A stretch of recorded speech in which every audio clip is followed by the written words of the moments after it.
Okay. Bismillahirrahmanirrahim. Assalamualaikum warahmatullahi wabarakatuh. So today I'm going to present my team and I, which is Faiz and SYAMIL. We're going to present about our opinion on theories on the practical videos for class 2, which is the oral presentation. So the theory that I personally take is interaction hypothesis. So this interaction hypothesis can be seen in the minute 5.1, 5.11 until 5.54. As you all know, interaction hypotheses mainly involve two parties, which normally are the teacher and the pupil. So between the two parties, normally conversation and interaction will take place, where they will negotiating. There will be an action of giving and take, where they will find meanings in input that is given by the teacher. So in interaction hypothesis, conversation is highly important and being emphasized as it is triggering the learning for the learner. So this statement is according to Kari's Way 2022.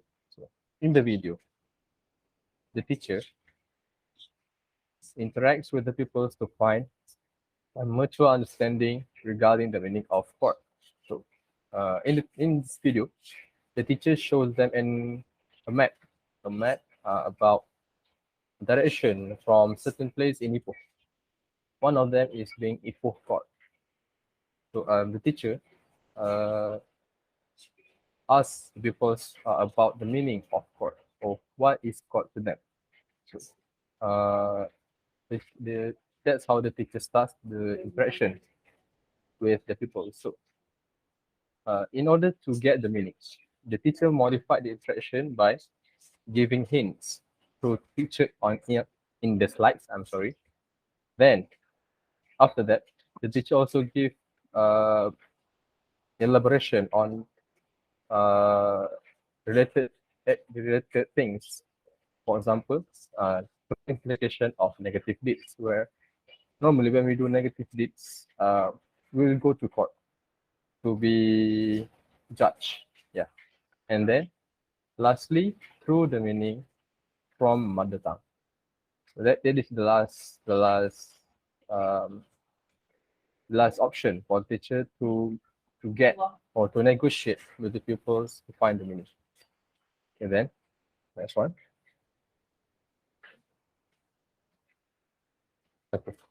And teacher modifies the interaction for the pupils to reach a mutual understanding as the teacher negotiate with the pupils in search of meaning of the word chord. Yeah. Previous slide where I mentioned all those elaboration examples. Those are the modification in interaction, where the teacher simplifies the words for the pupils to understand it better, to get the comprehensible input. Okay, and then during the interaction, negotiation to understand the meaning happens as one of the pupils asks for a confirmation check to the teacher, as he answered gelanggang code, which is one of the meaning of chord, literally, and the teacher confirms it too. So there's typo here I'm sorry. And then during the modified interaction, the teacher also elaborate the function of the chord to make sure that it triggers the pupil's understanding of the meaning of chord. Yeah. On the second point, this confirmation check plays a role where it strengthens the pupil's understanding, as they understand one of the meaning related to the input. Okay. And then Next one is, lastly, after the modified through modified interaction, it results as a positive interaction as the pupils manage to understand the elaboration and manage to comprehend the function and the meaning of the chord. Lastly, where when the teacher starts to give them elaboration, examples, and also meaning related to their mother tongue, the pupils starts get to get the meaning or to understand, also to find the related meaning for the chord, which functions as they say. This is what I saw in the video, where they say later on as mahkamah in Malay. Okay, I think that's all for me. We continue to the next one. Thank you. Bismillahirrahmanirrahim. Assalamualaikum warahmatullahi wabarakatuh. I will be continuing from SAFWAN. And from the video that I have watched, I have chosen the theory from Crescent, which is affective filter. Affective filter is simply feelings of the pupils when learning, when acquiring the language itself. For example, if the pupil is interested, is motivated in learning or love the language, it will motivate them. It will make them more interested in learning, and they are more capable of acquiring the language, which is English in this context. So there are three kinds of affective or attitudinal variables related to SLA, second language acquisition. The first one is motivation, is high. Second is self-confidence, and third is anxiety. So we need the motivation to be high. We need them to be motivated to learn English. And next is self-confidence, so that the pupils can interact with us, so that the pupils can be active in class, and so on. And the third one is anxiety. The anxiety level, we need it to be very low. According to Richards and Rogers, 2001, page 183. I'm sorry. So the anxiety level, because when the people have anxiety, when the anxiety level is high, so they cannot focus, they cannot be active in class, as they are shy, as they are afraid that they may make some what do I say, mistakes. Or I will give you an example. I am in class, then my anxiety level is very low. I will feel, I'm sorry, my anxiety level is very high. I will feel that, oh, if I make a mistake, then I will be condemned. I will be looked upon. People will laugh. That is why we need that anxiety level to be very low. Next is optimal level. Optimal input occurs when the affective filter is low. The affective filter is a screen of emotion that can block language acquisition and learning if it keeps the users from being too self-conscious or too embarrassed to take the risk during communication. That is what I explained earlier. So from the video that I have watched, I can see that the teacher himself is motivating the pupils. Because why? Because every time he asks us a question. I'm sorry, he asks a question. Then the pupil answer. He will praise them. He will motivate them. Like, oh, good job. Oh, thank you. Very good. Nice answer. Good answer. That is something that is very important in learning, because we want the pupils to be motivated in learning. We want them to be excited. We want them to be feel loved. Because why? A study shows that people who feel that they are loved, feel that they are given attention, they are more interested in learning. If they are interested in learning, so to acquire the second language that they are learning is very high. The chances are very high. That is why it is very important for the teachers to motivate them. That is what is said from Crescent in the theory of affective filter. Next is Crescent claims that learners with high motivation, self-confidence, a good self-image, and a low level of anxiety are better equipped for success in second language acquisition. From what I have watched, what I have seen and observed in the video, some people may have anxiety even in online classes. Because why? Sometimes the teacher asks, example, Afiq, can you give the answer? Can you read for the class? And the pupil kept on being quiet. It has two possibilities: whether the connection has a problem or whether the pupil is having anxiety. We can see that the anxiety level is high. Therefore, the pupil cannot answer. In this context, we take the anxiety level. Therefore, the pupil cannot answer. Because they are afraid, or he is afraid to make a mistake. If the mistake happens, then he will feel ashamed of himself. Why did I answer that like that? Why did I answer wrong? Therefore, the teacher himself is very important, plays an important role in motivating the students, motivating the pupil, and make their self-confidence very high. Even if they make a mistake, it's okay. Just praise them so that they are more keen to learn and more keen to acquiring the second language, which is English. From the video that I have watched, that is one of the, what I can say, theory that is used in that video in his teaching.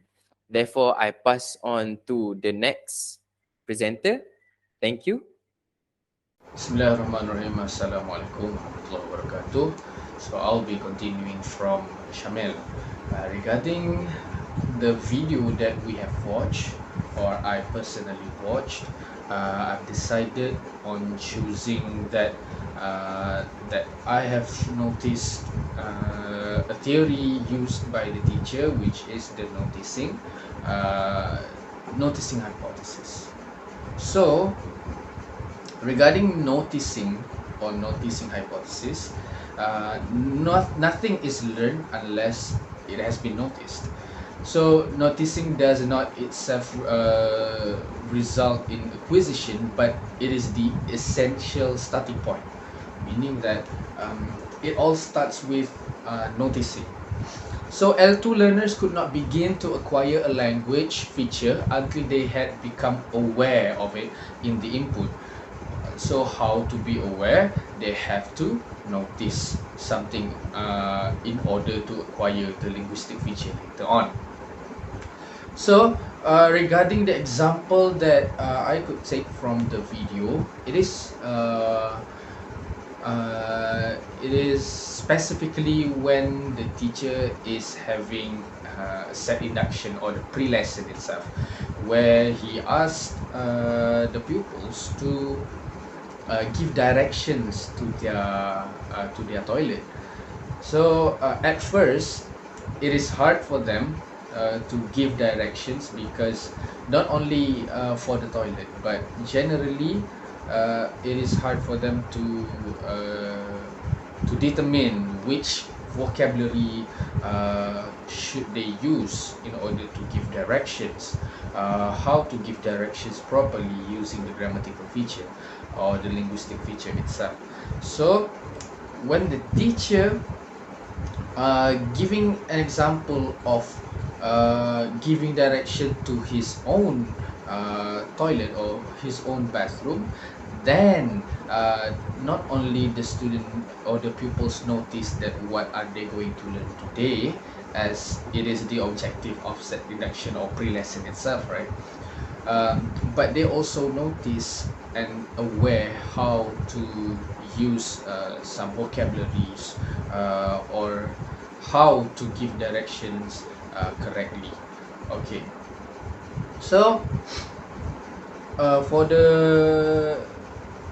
the noticing hypothesis, we have three elements where they can learn through music, they can learn through movies, and they can learn through literature. Or maybe I shall say that it is not only specifically stated to the movie, maybe generically movies, or maybe television or video, it all can be summed up into one topic or one element, which is they can learn through visual. During the lesson, we can also notice that the teacher uses slideshow to create more understandable learning, where he taught the students on how to give direction, so that they know, they read aloud, and they know how to answer or how to give direction to others. Let's say before this, they only know about the word go, stop, left, right. So whenever someone asking about direction, they can just, okay, you go, or stop, go to the left, go to the right. It is actually or exactly correct, but specifically in giving directions, it is not too appropriate, meaning that they can use better words, better vocabulary, and better grammatical feature that can help them in giving directions,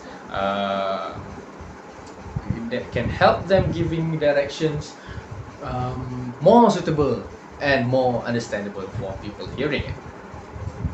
So the teacher proposed, or the teacher showed some words, such as junctions, roundabouts. This is for the vocabularies, for them to notice and for them to have an insight of what are they going to give the direction.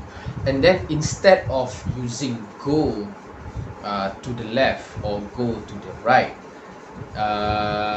the pupils or the student notice that teacher uses another word, turn to the left, turn to the right, or you don't have to use to the, turn left, turn right. By they are noticing this, they can acquire or the acquisition is there, where they can notice and then they can understand. So noticing hypothesis here is really depicted in the video, stated by the teacher itself, by the lesson planning, and also the teaching and learning section. And I think that's all from us. Thank you very much. Assalamualaikum.